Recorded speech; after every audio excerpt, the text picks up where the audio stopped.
Okay, so beginning with this noun phrase, Spanish castle magic, which you'll notice can be broken up into a number of different morphological units that can be assigned different values depending on the way that you conceptually organize each of these morphemic units. For example, the first unit, Spanish, right?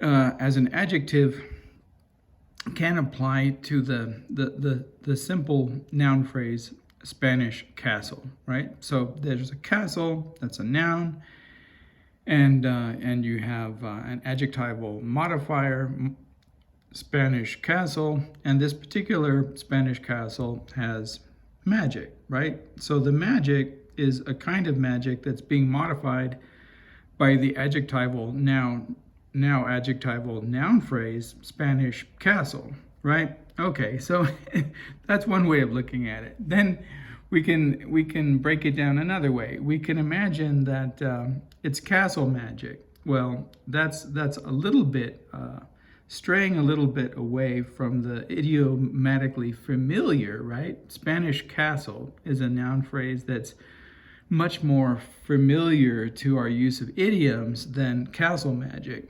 But one can imagine that there is such a thing as castle magic. Let's say that one is playing chess and one is castling. Well, castling is interesting because castling, I began this sentence a long time ago, and I never finished it. And in a way, this long ramble, I should finish the sentence. Does anybody remember what it was or where it began? It began with this idea that we're looking at this noun phrase, and that the reason that we're looking at this noun phrase is that we're going to discuss space-time travel coordinate communication systems, message-making schemas, and hermeneutics, and that we're going to do so in a way that problematizes the idea of single solution answer sets as being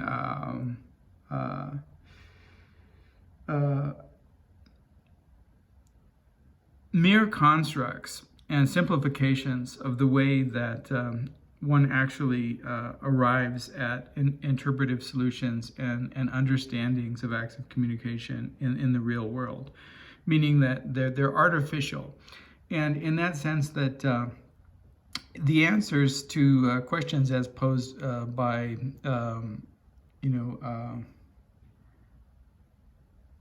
by testing apparatuses like the Scholastic Aptitude Test or other tests that are motivated by these ideas that there's a one-to-one correspondence between any question and its solution, isn't even a good mathematical model, and certainly far from a hermeneutic model. That's what the opening sentence was trying to get at, something like that, and to point out the direction that we were going in. But right away, I started looking at the problematics of interpreting even the simple noun phrase, Spanish castle magic. And first I proposed that it can be broken up into the idea of a Spanish castle, and then the magic of that particular Spanish castle. And then I suggested that there's another way that it can be broken up, and that it can be broken up as an example of castle magic. And I proposed, which is less idiomatic and perhaps more metaphorical, right? Castle magic. If I say Spanish castle, you automatically have a sense of where I'm going with that particular designation and that particular organization of units in a lexicon. Castle magic requires more work, and it suggests more of a metaphorical orientation. Metaphor, in a certain way, always requires a certain amount of work because you're moving a part of a language or a part of an embedded element of a language into another, you're moving it from one location to another. You're moving the castle and the magic to come closer together. In the same way that the move in chess, castling, right? It's almost like hapex legomenon in a certain sense, a single occurrence. It's a unique in a certain way move in chess, because it's the only move in chess in which you move, two pieces at the same time, and you move them in two directions, but not even in the same exact way, right? There's not even a symmetry in the way that you move them. So in the move of castling, which is a kind of magic, if one imagines that a unique move different from other moves is a kind of magical move, right? So there's, in the idea and the construct of regularity and the normative, that when everything has a normative or regular value assigned to it and can be repeated, right? The iteration or the reiteration is predictable, and it's predictable within certain environments, right? Like all transformational grammar, or say that, you have a noun, right?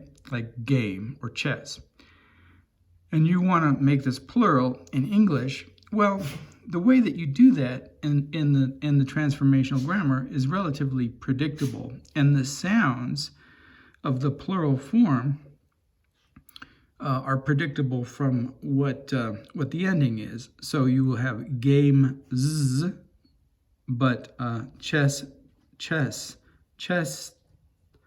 Well, chess isn't the best one. It doesn't really quite sound right. But let's say the word is square, right? Square z, but rook s, right? So the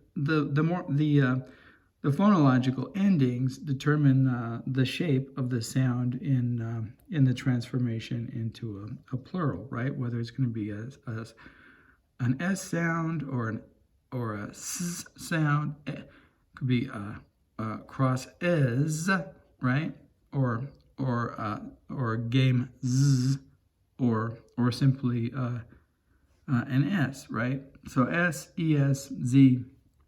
All of these are transformations that are predictable, and predictable variations in the morphological formations of these words. But in this move, right, this move seems to fall outside the parameters for the way that pieces move in chess. Every other move in chess moves one piece in its assigned way. Now, the king in particular is not moving. Well, neither piece is moving in its assigned way, and I'll explain why. So the king moves two spaces, right? Isn't that the way that it works? I'm going to have to look it up. Or does it say here? Yes, it says, in which a player moves the king, two squares. Okay, so that's toward the rook, and that's a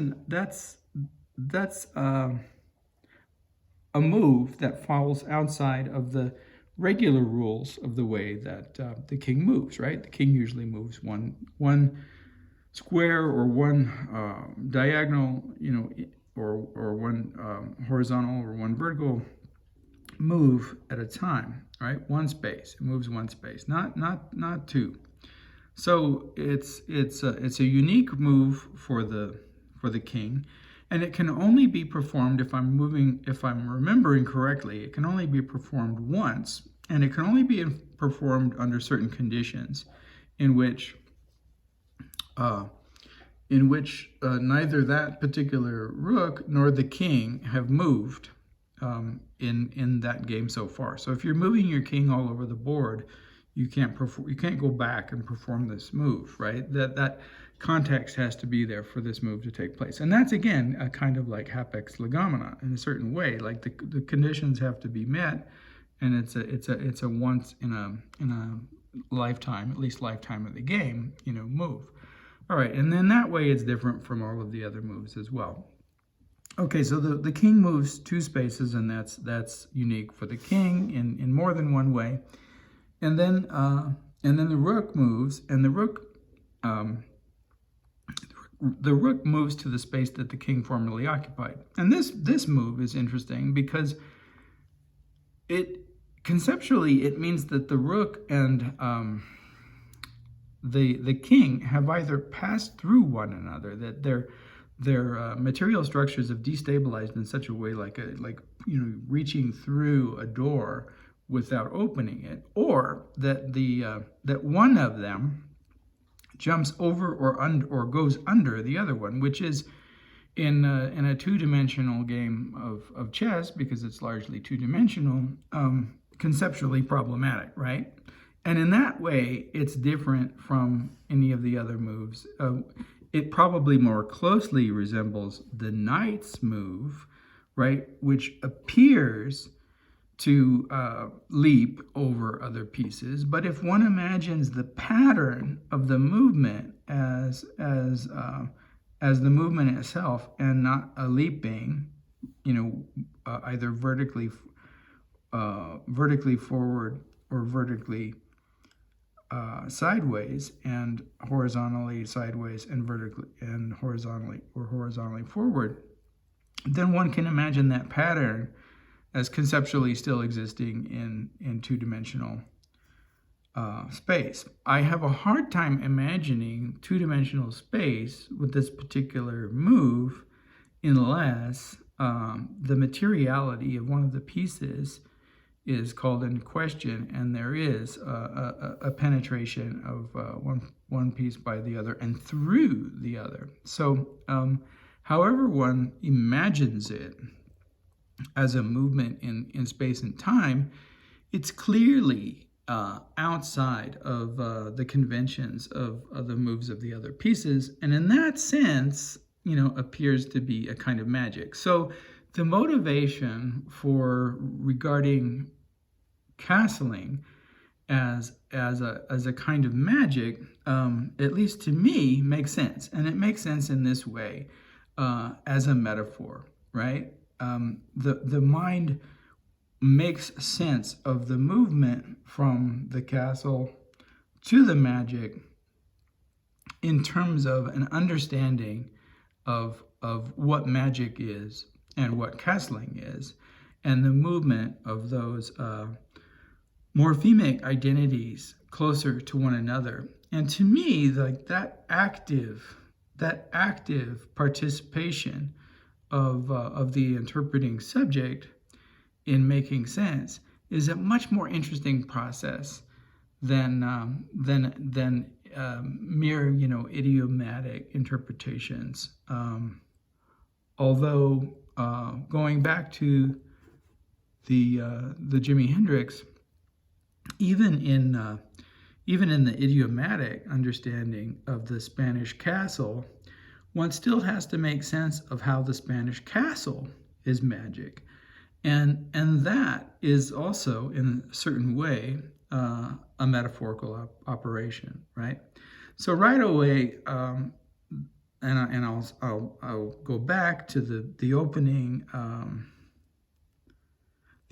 gambit, which was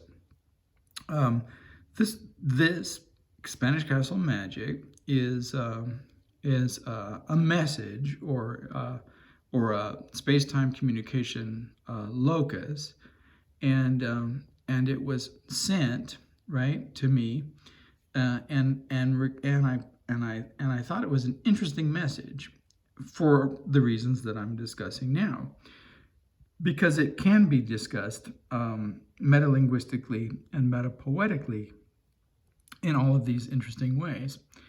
And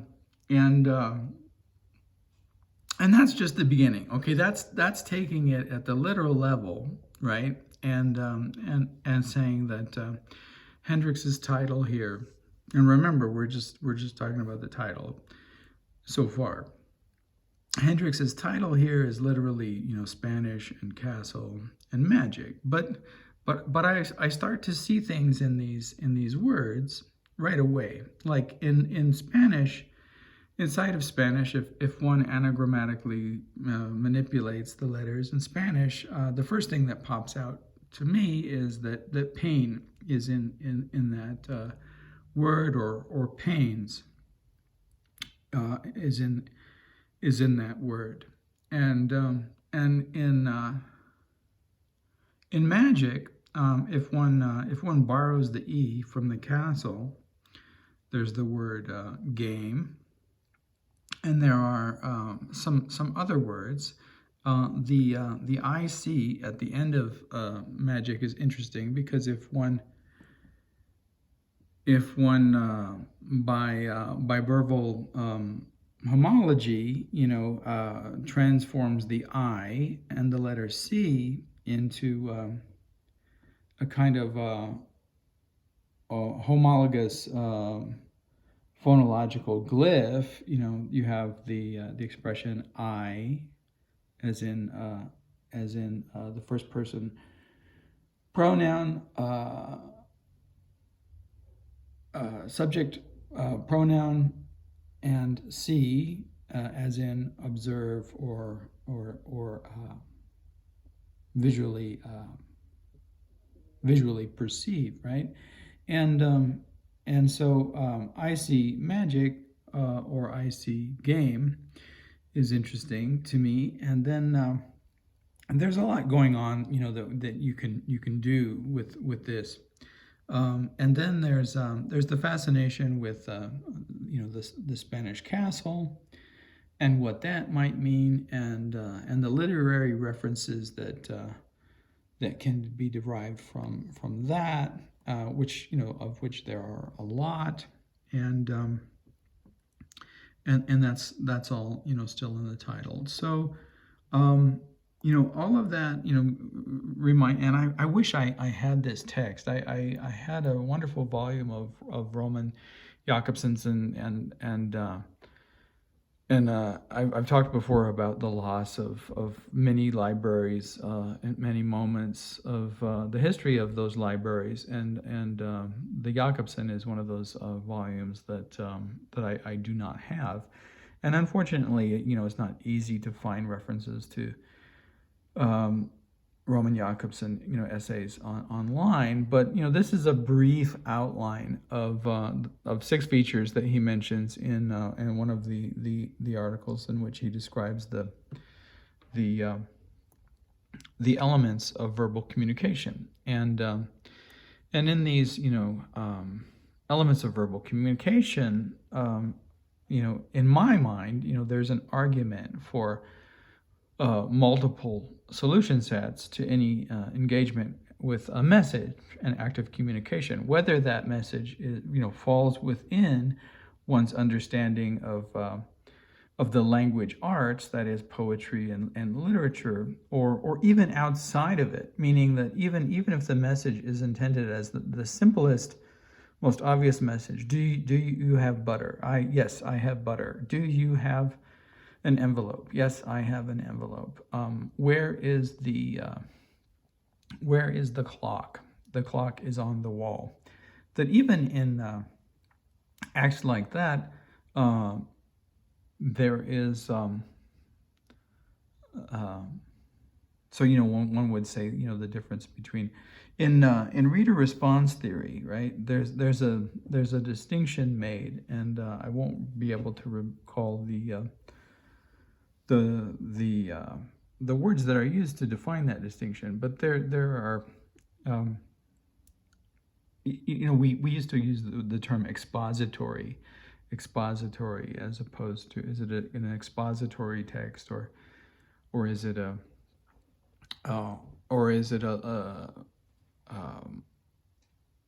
text that requires interpretation, whether that interpretation is required because it's aesthetic or some other type of representation. But there's a distinction made between informative and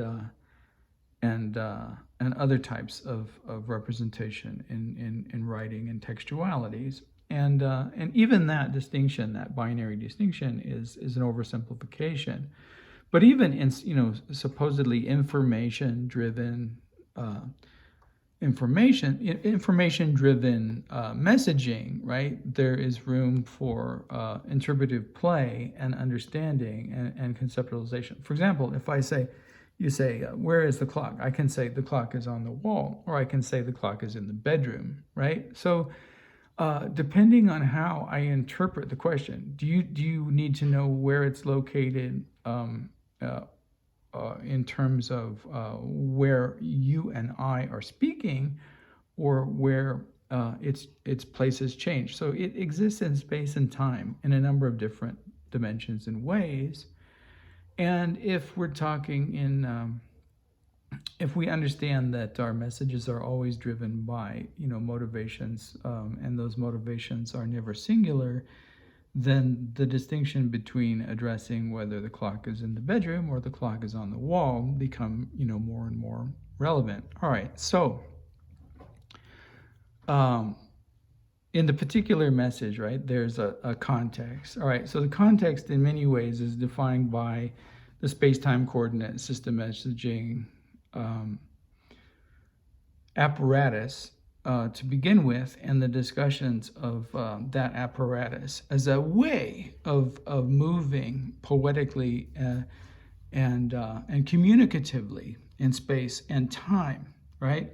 And that context is what, in a certain way, defines the system of communication that a contract in phi through theta has developed and utilizes as its game board, say as its chess set, right? All right, and addresser, presumably either, a contract in phi, or, no, sorry, that's the other way around. Let's skip addresser right now, because that's probably one of the more, problematic ones.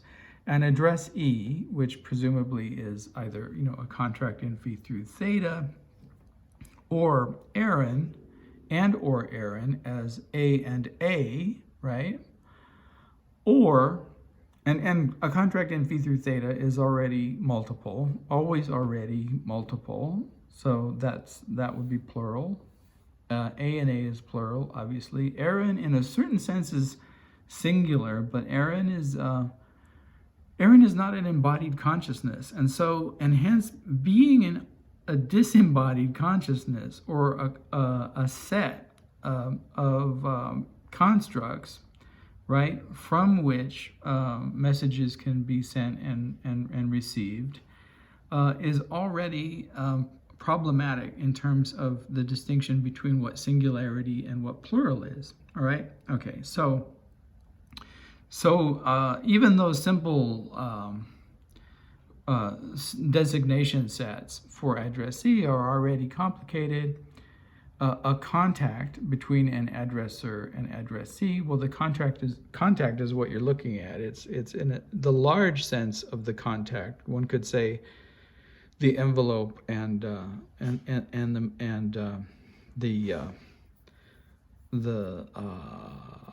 the communication line as like the mailman system, the postal system, is the internet and the computer, and the micro level of the contact is the information on the page where the space-time coordinates are calculated, right? We've used the word calculated. We've used the word calculated within the last couple of days, but we've how to put it? We've symbolically, right, referred to the concept of calculation and the word recalculating with a gesture that doesn't actually utilize the word, and I've used the expression synonym, right? In order to get to understand what the contact is, one has to understand how calculations are being performed, and I'll go to the designation. All right, so we in a way referred to a conceptual synonym right here recalculating, right?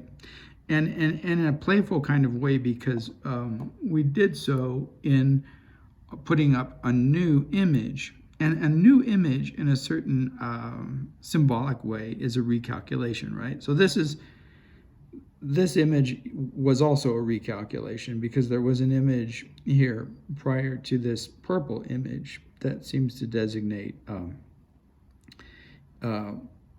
either 6 or 3 and 3 strokes, which may be a numerical value or something else.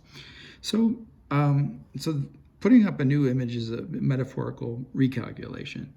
And this is a recalculation in a sort of meta-symbolic way that recalculates and refers to the idea of recalculating. All right, and does a number of other things as well. But to get that what the contact is, one has to understand that when these numbers change, the space-time travel coordinate, the space-time travel communication coordinate changes. So observation, looking at a video, changes the numerical value of the space-time communication coordinates, and in that way changes the message, right, via this particular calculation that is also part of the contact, right? This is the communication line. This is the railroad. This is the post office. This is the route. All right. So okay, just as an example, 211. I'm just going to divide this into 211.1 refers to the first section of tubular bells, right? So we're here at a different communication, Spanish Castle Magic, which is right there, and but the communication on the front page, if I can find it very quickly, I'm not really too interested in it right now, but refers to this set, right? Tubular Bells by Mike Oldfield, and because I divided it up the way that I did, to part 1, which is the part that begins with the section that was utilized for The Exorcist and ends with this. I don't want to play too much because I'll just move it around a little bit because Virgin Records, may claim copyright violation if I actually play it, and I don't want to have to re-edit this whole video for that. And that's one of the reasons why the copyright violation issue. That's one of the reasons why, going back up to Jimi Hendrix, why we can never play Jimi Hendrix forward and always have to play Jimi Hendrix backward if we play him at all.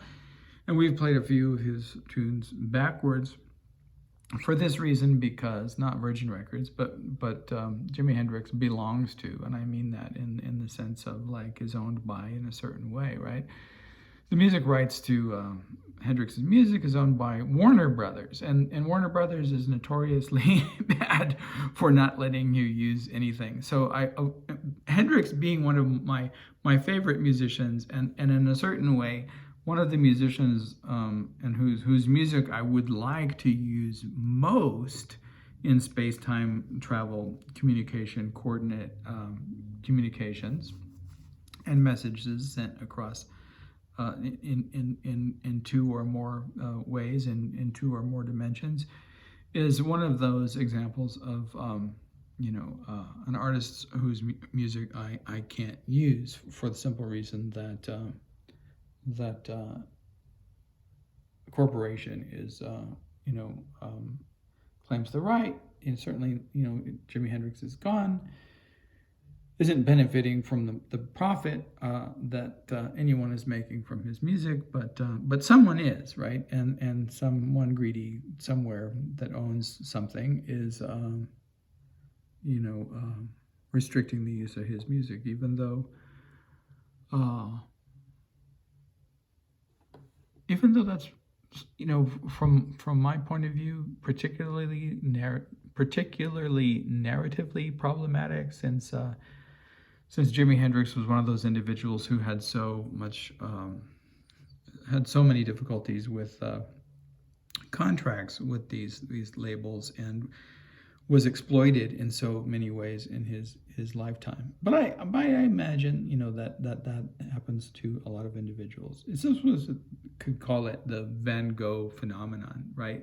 So it's one of those amazing, brilliant, genius artists who never made any money in his lifetime and was totally neglected. I mean, Hendrix wasn't, but analogously, a minor form of that with his difficulties with these labels. But in Van Gogh's case, never received any of the monetary benefits from his work in his lifetime. Lived lived meagerly and in an impoverished existence, and then his work was completely exploited by capitalist markets of art and museums. Okay, that's an aside, but let's go back to the Jakobson, if I can still find that page. All right, so those numbers are part of the contact, right, between the addresser and the addressee, and that's the micro level of the contact, and that's the part that requires calculation. And then if I change the value, right, by looking at it, by viewing it, so I had 2 viewers, 1 viewer, 1 viewer, and 1 viewer, that value was turned into 211.1, which gave me Tubular Bells Part 1. That begins with the familiar snippet that was used for The Exorcist, and then ends with that wonderful snippet that I believe Wes Anderson used for one of his movies, but that wonderful exposition where each, at the introduction of each new instrument, it's named, and the naming of the instrument is the heralding of the introduction of that instrument into the piece. And I think it finally ends with, I think Tubular Bells is the last piece that's introduced in that segment, but I could be wrong. But it's wonderful when Tubular Bells is introduced and you hear the tubular bells, and and it refers back to the title of the piece, and it's like a very triumphant moment. Anyway, so if I hit the first one again, which I'm not going to do here, and I view this, then I've changed the 2 to a 3, and I require what? Recalculation. All right. So this is how we communicate, right? All of this is put into play, and all of this, in some ways, is an illustration of the way that acts of communication work, in all systems. In and of themselves, in real world systems and imaginary world systems, and not just von Neumann universes, but ordinary uses, in universes, and in 2-dimensional universes, 3-dimensional universes, 4-dimensional universes, and other kinds of universes that can only be described with complicated articulations of set values. All right, so that's going on. And then common code, stepping away from Spanish castle magic for just a second, the common code that I've been using to talk about all of this is complex, right? But you have to know who Robert Creeley is. Presumably you have to know who Mike Oldfield is, or at least what tubular bells are.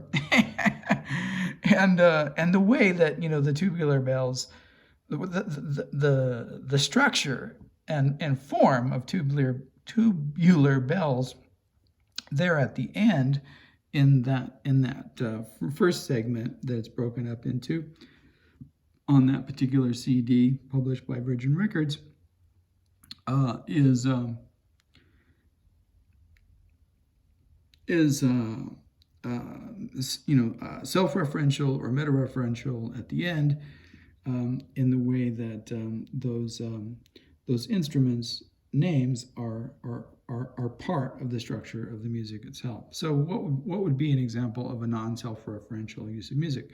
Well, in a certain way, Hendrix's lyrics in Spanish Castle Magic are much less meta and one could say von Neumann informed, much less von Neumann informed here than the use of the names of the instruments and tubular bells are in the Mike Oldfield as a set of lyrics, right? Okay, so, but this message system is still very complex, as we've already kind of gotten at a little bit by breaking down the Spanish Castle Magic, by anagrammatical implications in positing potentialities within each of these morphemes as well. All right, so like briefly going on, to the lyrics and talking about the lyrics. I like reading it as an allegory in a certain way of various types and energies of communication systems that go into space-time travel communication coordinates and the apparatus beyond space-time travel communication coordinates. For example, a partial designation of the meaning of theta is, theta brainwaves, which is very close to a dream state, but one could say it's closest to either a waking dream state or directed dreaming, right? So directed dreaming is this dreaming or consciousness at the edge of dreaming, in which the aspects of the unconscious or the subconscious can be guided by the perceiving subject, and this state is very useful in psychic communication, and for and also for health purposes, for the self-release of endorphins, and for gaining access to the broad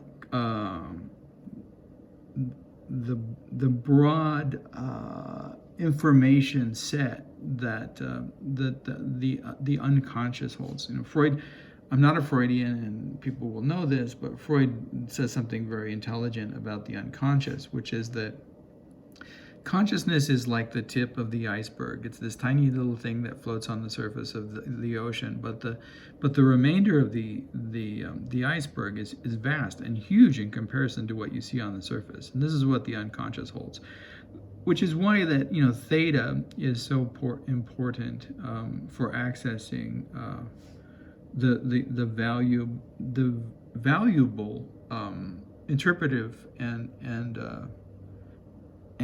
communicative potentialities of what is beneath the surface, right?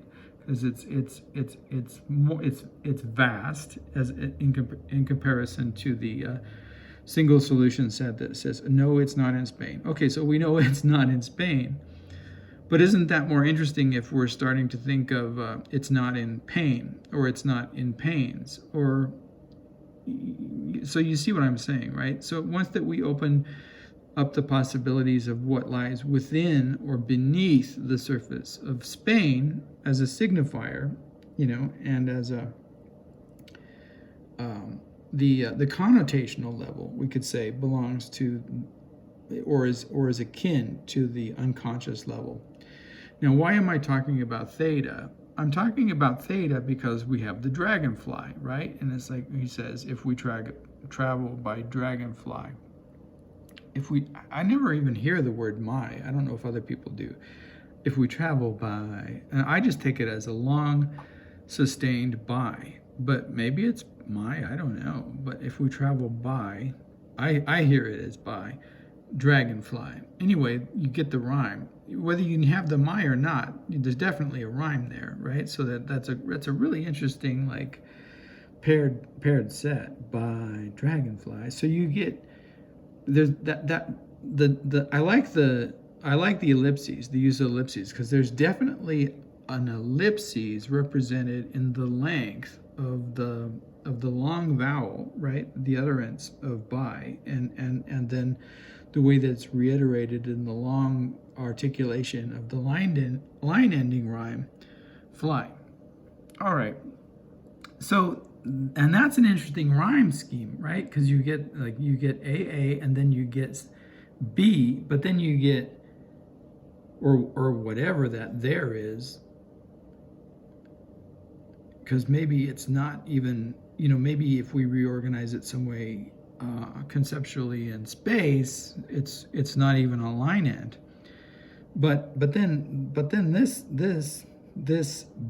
BB being so close to one another is very interesting, and the length in which they're articulated is very interesting.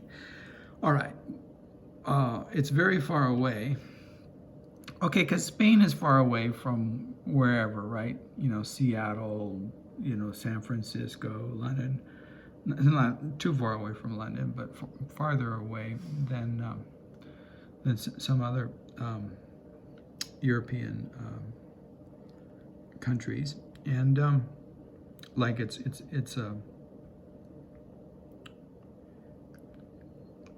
farther away from London than Ireland is. But anyway, wherever we are in this song, it's Spain is far away. But it's more interesting to think of it metaphorically, and that Spain is some place in the mind and fantasy, and there's reason for reading it that way that comes up later, right? It's all in your mind, but don't. I don't know if those lyrics are correct. Don't think your time. Anyway, if those are the correct lyrics, that's interesting too. Don't think your time on bad things. Just float your little mind around. All right, so we're clearly in some kind of conceptual or metaphorical space, and this distance is being navigated by the language itself and the selection of metaphors. So it's far away. It takes about a half a day. I like that, like the indeterminacy of it. And then the time itself is problematized by, like, well, it depends on how you travel, right? So all of that, and then getting to dragonfly. So the idea of traveling by dragonfly is already unpredictable and has to be metaphorical. You can't, or magic, right? If you imagine that someone is literally or transformed into something that can fit on top of a dragonfly and exported or transported, by this fantastical figurative,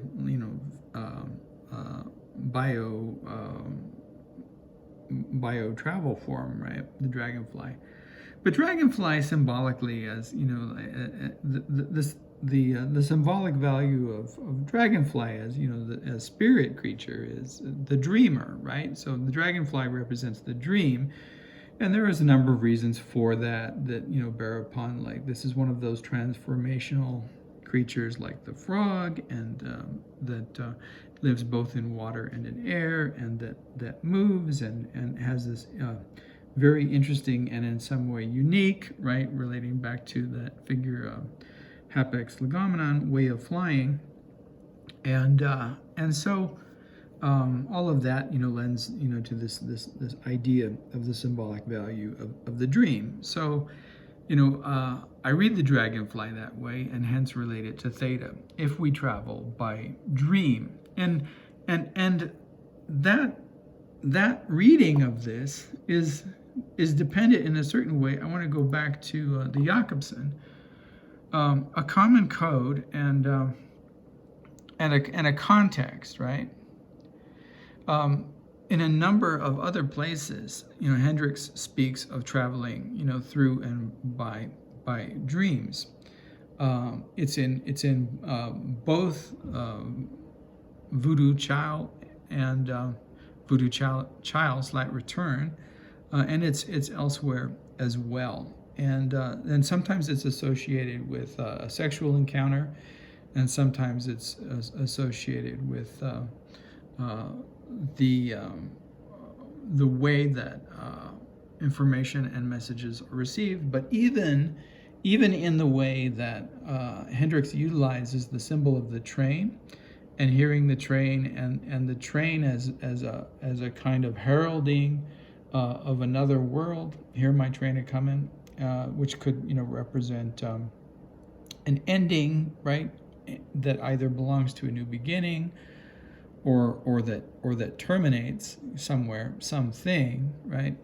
There's this sense of even in the use of the train and the hearing of the train, and he articulates it as a sound. There's a sense of dream content and the unconscious and subconscious. So I'm not finding in that use and deployment of Dragonfly as dream and acts of dreaming as a type of journey and transportation from one place to another, randomly or out of my own psychic imaginary. I'm utilizing my understanding of Hendrix's work and the context in which this symbol is used. And in doing so, I'm recognizing a common code that others will share an understanding of the meaning, right? Of dream transport. I've used the expression that comes from a Burning Spear song, African Postman. Richie Havens refers to a telephone communication system. I'm assuming that all of those references, belong to our common code. If you don't recall what I'm referring to in terms of Richie Havens, you can find on YouTube, I'm sure, recordings of his song Freedom, from his performance at Woodstock. And Burning Spear's African Postman is readily available as well. All of these songs involve messaging systems that exceed their merely denotational values and become connotations that relate to coding systems and messages that for one reason or another, belong to certain subjectivities and certain kinds of consciousness that can utilize these coded subjectivities, right? And in that way, create literal lines of communication and literal transport from these communicating subjects that operates, one could say, in the same way that the castle and the king operate, by defying in some ways the surface level of the logic of the linguistic coding system, right? So that when we saw the castle and the king either transport to their locations through the material bodies of one another, or perform some kind of extra dimensional leap. And all of these songs, in one way or another, refer to message codes and message transportation lines, right? Like contacts, the one thing I don't like I like sender because it replies movement, and receiver and all of this. Contact, it's not so obvious that the contact involves a postman. That is, the contact seems to be always already there, like when you have a book, right? Because the book is before you. But messages move, right? They move in space and time. Even when you get to the book, where's the book? Is the book in the same room that you were talking about The clock on the wall is well, the book's not on the wall. It might be in the same room. It might be in the bedroom or the library. But where is it? Is it on the floor? Is it, you know, on the desk? And what does movement, you know, mean? And it means so much more than with a book just going to the room in which that book is, because presumably, if this system is in any way, sense, or form true, you know, there was once, you know, an addresser, an author, right, that sent out this message. Well, he didn't send it from the bedroom or the clock on the wall, or she didn't send it from the bedroom or the clock on the wall. She sent it from whatever, you know, Chicago in 1955, or she sent it from Woodstock in 1969, and then someone else got a hold of it, right? And like YouTube, someone from Schenectady got a hold of it and sent it in 2013 again, and repackaged it, and was sent from there. And then it got to the computer, which is located, you know, right here, and in our space, that's in our space-time, that's Fort Defiance, and it's Fort Defiance Thursday, 8:16 a.m. on, just so that you'll believe me, April 21st, 2021. But that's not where it began, right? And that's why time is so important, and the idea of time-space is so important. So contact between an addresser and an addressee, this word contact, for me, it really like masks and kind of hides, right? And is disingenuous about like how complicated the distance in space and time is, right? When it was sent from the author or addresser through all of these various, like say it's a Van Gogh, right? And it was originally intended to be a painting to the world, but like it didn't get to anybody because nobody bought it in his lifetime, and then no one bought it. But then someone got a hold of it and resent it, right? And then this new addresser was the one who benefited economically from that thing, just like with the Hendrix. The Warner Brothers is who benefits from it economically, not Jimi Hendrix, right? And you know, my frustration with these kinds of things, when I want to repackage the message and send it again, and I want to send it in a way like that coordinates in certain conceptual ways with the way that it was originally intended by Hendrix. Now, people will argue, well, you don't know what was originally intended by Hendrix. And I would say, yeah, but I'm a pretty decent reader of his work.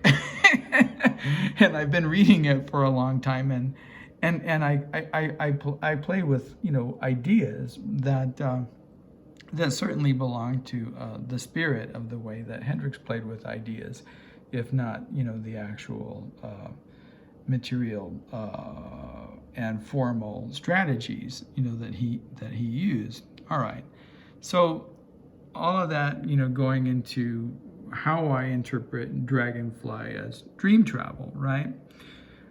It's not in Spain or it's not in pain, but all the same, you know, it's a groovy name. Oh, this is just like great little like rhyme play here, right? So the coordination of this rhyme paired here, and then Spain, you know, being a slant rhyme with, you know, away, is interesting, and then you get another slant rhyme, right? Spain, same, and it's not the same, right? Like these weren't the same.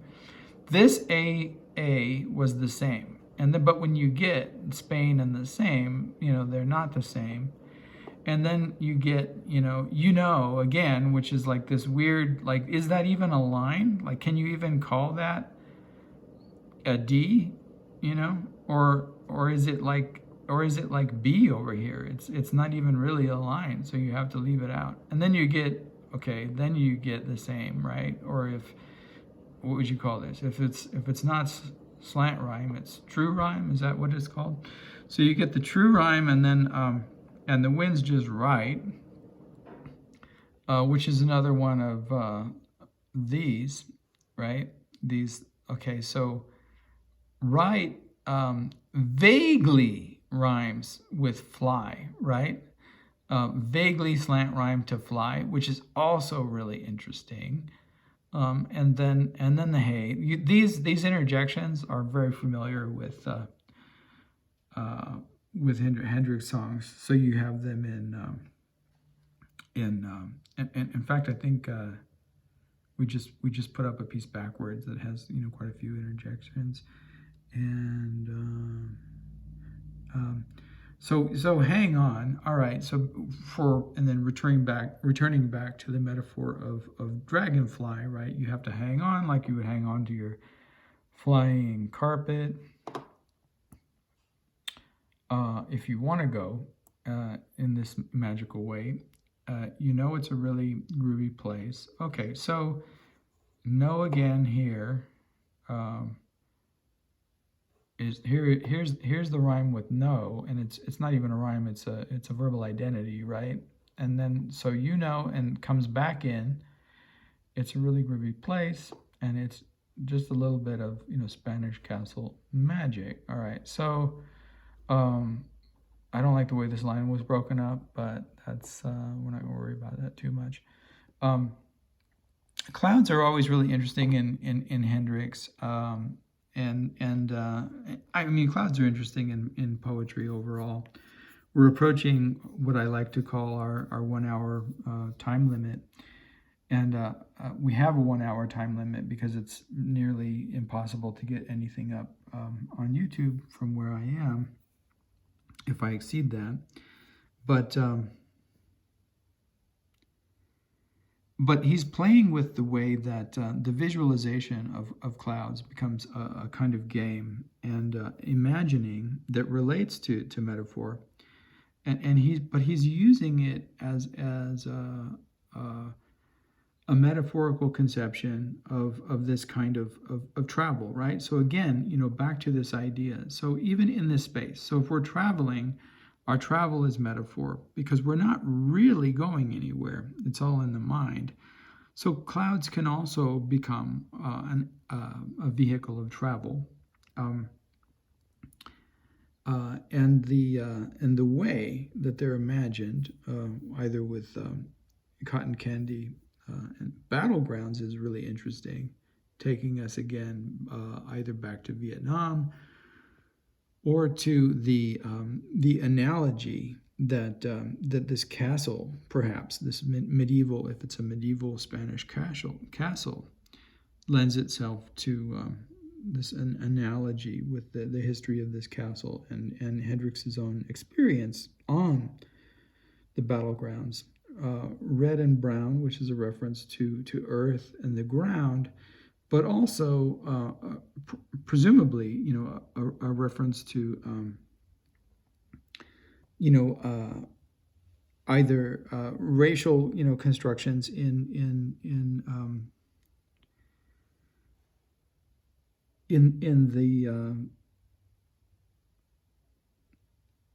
the American imaginary, or to both racial constructions in the American imaginary and to the history of the political reality of the resultant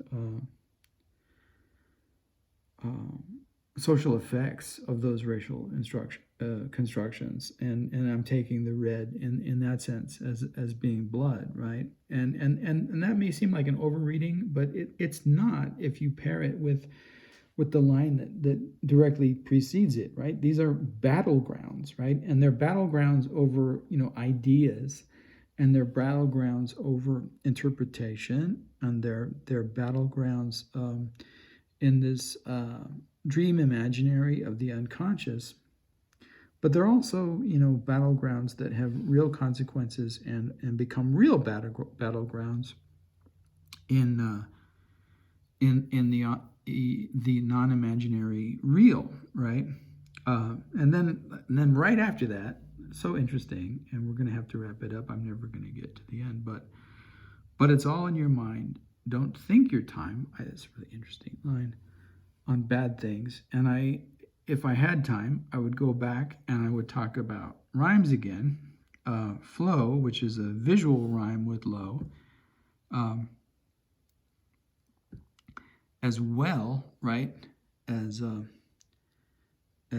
phonic rhyme, and then brown, is another visual rhyme with low and flow, but not, right, a phonic rhyme, and then the slant rhyme on mind and time again, right, that vaguely relate to some of these rhymes up here, right?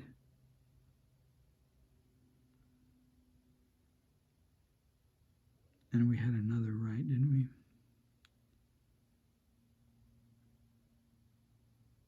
Maybe not.